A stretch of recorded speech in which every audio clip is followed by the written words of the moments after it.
Wala na tayong minomonitor na anumang bagyo or low pressure area sa loob ng ating Philippine Area of Responsibility.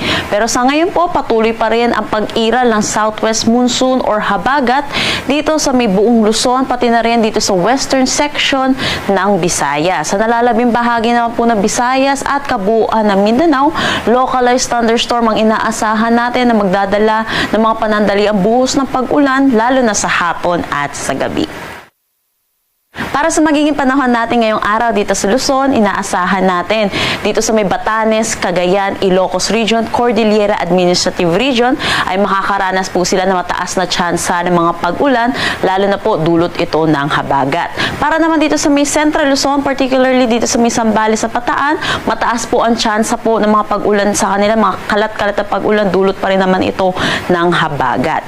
Dito naman po sa atin sa Metro Manila, inaasahan natin ngayong araw makulimlim na panahon ang mararanasan natin. At hindi rin naman po tayo makakaranas ng mga tuloy-tuloy na pag-ulan, pero asahan din po natin may mga isolated tayong mga pag-ulan, pero mataas ang tsansa ng mga pagbuhos ng mga pag-ulan pagdating sa hapon at sa gabi. Dulot pa rin naman ito ng habagat. Ngayon po, habagat season pa rin po, so inaasahan pa rin po natin may mga pag-ulan pa rin po tayo na itatala, lalo na sa madaling araw. Para naman sa nalalabing bahagi ng Luzon, maaliwalas na panahon ang kanilang aasahan kahit southwest monsoon po ang umiiral po sa kanila. Pero asahan din po natin mataas ang tsansa ng mga pagbuhos ng ulan pagdating sa hapon at sa gabi.